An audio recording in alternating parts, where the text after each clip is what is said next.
Entrepreneurial Edge is brought to you by Business Banking from FNB, because small ideas can lead to big business. FNB, how can we help you? Welcome back to the Entrepreneurial Edge. If you have any comments and suggestions on the show, please send me an email to antrop@abn360.com. Still in studio with me is Carl Bates, founder of SIRDAR Global Group.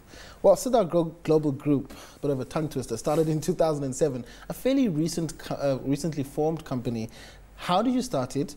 Why did you start this company? I started it following my term as the acting chief executive of the New Zealand Council on Healthcare Standards. And at that stage, I started getting involved in an entrepreneurial organisation, a global sort of organisation in the entrepreneurial space, and seeing some of the challenges. I'd been through this process of watching my family's business growth, becoming a director and having a number of independent directorships during my late teens and early 20s. You were first a director at the age of 18? I got my first directorship as a director of a private hospital when I was 18, a director of Arena Manawatu when I was 19, which is the largest multi-stadia complex in New Zealand. I just want to know a little bit more about that, because that is remarkable in anybody's standards. I mean, at 18, you're a director of a proper company. It was a non-profit organisation run as a formal organisation with a board of directors, and I was brought involved to I became the chairman of the Finance and Audit Committee. Yeah, it was quite interesting. Did you find that people took you seriously or they didn't? Look, there were the directors that took me very seriously, and there were the directors that were very clear that the boardroom wasn't a kindergarten.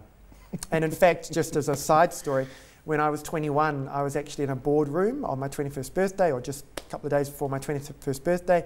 The chairman of the board was an amazing gentleman by the name of Bernard Ford, a rather elderly gentleman. He gave me a 21st birthday present.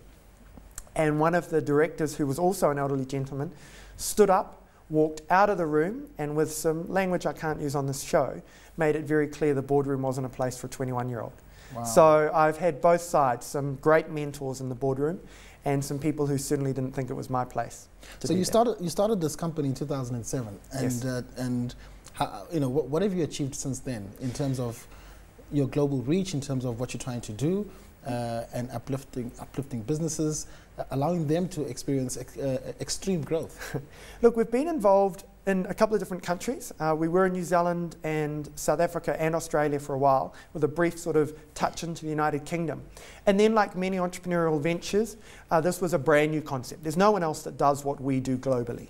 We're the largest provider of independent directors in Southern Africa.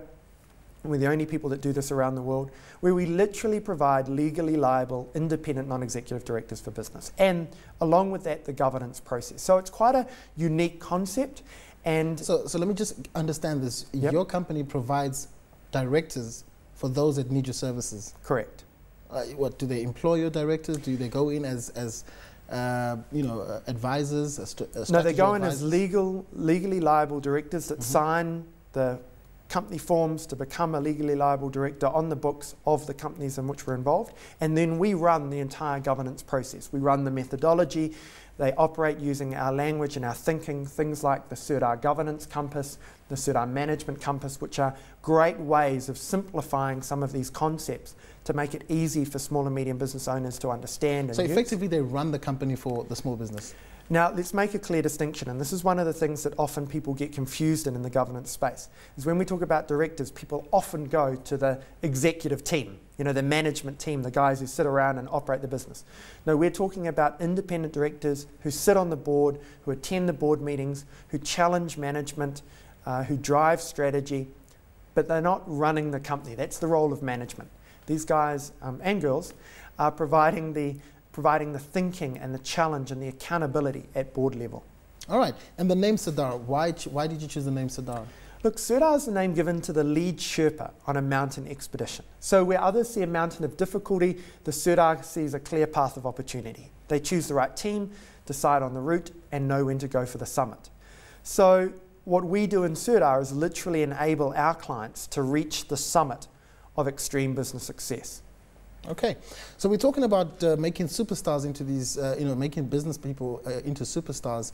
And a question comes around with regards to the macroeconomic conditions that you find these businesses operating under. South Africa has different conditions to New Zealand, to England, to Australia. Do you find that the macroeconomic conditions of a country sort of have some sort of effect on whether or not the business succeeds? I think the mental macro effect has a big impact on whether companies succeed. And what I mean by that is I think there's a lot of what we call in SIRDAR excuses. And people find it very easy to hang excuses on the door and go, my company hasn't succeeded, as an example, because there's been a recession. I was about to ask you the question about the recession. Well, there you go. And we say, look, the biggest companies in the world, the ones we all know and love, started during recessions. SIRDAR launched here in South Africa in October 2008, in the middle of what was a so-called recession.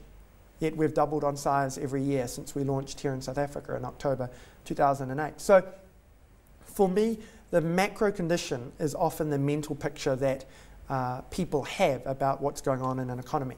There are obviously local challenges here in South Africa that are very different to the local challenges in New Zealand. But sometimes we also create the stories around that as well. And not to be too political, but we're just going through this discussion in Gauteng at the moment, in Pretoria, about changing street names. Right? I come from a place called Wanganui in New Zealand. I was born in Wanganui in New Zealand in 1983, spelt W-A-N-G-A-N-U-I.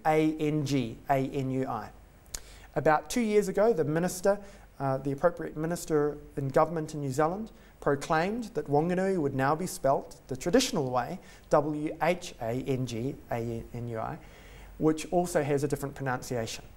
So it's also very easy to get caught up in our own stories and say it's very different here, when there's a lot of things that are going on that are the same. And not to trivialize any of the issues, but just to say, sometimes I think as business owners, we need to put the stories aside and go, actually what's going on? Where are the opportunities? Where's the value? What can I create to solve some of these problems and support the environment here to grow and develop? And that's what I like to focus on. I think that's a very interesting analogy you use, but let's talk about your company's particular focus on South Africa. You are now headquartered in South Africa. Correct. You've got a very strong Africa focus. My question is, what is your opinion about entrepreneurship in the continent and obviously in South Africa? There's a couple of comments that come up for me. Firstly, obviously there's a lot of South Africans in Australia and in New Zealand, and they all say to me, Carl, why are you going to Africa? We're moving to New Zealand. Why are you going to South Africa? And my first comment is because you're leaving all the opportunities behind. There's huge opportunities in South Africa. There's huge opportunities in Africa. And if you look for them, you'll see them. There's thousands of them. But you've got to be able to unlock them, and you've got to have the ability and the skill and the understanding to do that. And I think one of the other things that I often get asked is, Carl, how do we take what we're doing in South Africa and take it to the world? And I say, don't worry about taking what you're doing in South Africa and taking it to the world. Take what you're doing in South Africa and take it to the rest of Africa. South Africa is the breadbasket of Africa. If something works in South Africa, you've got a strong opportunity to take it north into Africa. Africa is one of the least developed continents on the planet. You've got some of the lowest GDPs on the planet. Macroeconomics, this continent is on the up and can only be on the up. Obviously, it would be great if the politics of the relative countries support that journey and make it easy for us as business owners to do that. And there's a lot of stuff government here in South Africa and in Africa could do to make that possible. But as a business owner, as an entrepreneur, as someone who supports a wide range of businesses within South Africa, the focus here is definitely on Africa because of the opportunities that this continent and this country provide. You're very positive about Africa and the continent and South Africa in particular. Do you think this is an important ingredient for any entrepreneur to have, positivity, have that attitude that the glass is half full, not half empty? Look, I think that as an entrepreneur you can't succeed if you're not an optimist. I like to say that an optimist is a realist, because what you believe will become your reality. And I talk to business owners and they say, my business is never going to succeed. Well, close it down. Why keep trying? I'm big on positivity, on being clear about where you're going. And a lot of that comes from my grandparents and my great-grandparents. In my book, I talk about how my grandfather used to say, "You play to win." And the other comment he used to make was, "Bateses always win." And it's built in me this energy and this philosophy that I'm here to see it through. Well, Carl, you're a very sought-after keynote addresser, to people that you speak to, and of course you have your business summits. We don't have much time left. We've got about 2 minutes or so. Can you leave us with something that is spoken about at these business summits that people attend, and eventually when they leave these summits, they really want to do so much for their businesses and eventually do experience this extreme success that you talk about? Brilliant. The SIRDAR Business Summit is held in association with the Institute of Directors of Southern Africa, and it's the most challenging 2.5 days a business owner will ever invest in their own business. We literally walk people through what it means to be a shareholder, what it means to be a director, what it means to be a manager in your own organisation. You know, when you become a business owner, you sign a form, you become a director, you become a shareholder, but you never invest in actually what it means to be these things. So the SIRDAR Business Summit says to you, if you're a director of your business, this is actually what you've got to do. Not the legal component, not the, here are the boxes you've got to tick. But what do you do as a director to ensure your business succeeds? What do you do as a shareholder? How do you engage in your business to ensure you get a return on investment? We call it the law of shareholder wealth creation. I talk about it in my book, The Laws of Extreme Business Success. How you actually engage in business to get these results. And so the SIRDAR Business Summit takes people through this process to give them the tools, the methodology, the thinking in plain English, in practical terms, so they can take that away, implement it in their business, or use our ongoing service to make that happen, to ultimately achieve this thing we call in business extreme business success. Well, on that winning note, we just want to remind you that the Tri-Nations is not too far away. We wonder if you'll keep on that title that you have as the world's best. I'm talking rugby this time. Understand. Carl, thank you very much. It's been a pleasure talking to you. Great, very, very interesting, thought-provoking and uplifting. Thank you so much for your time, and good luck for the future. Thank you so much.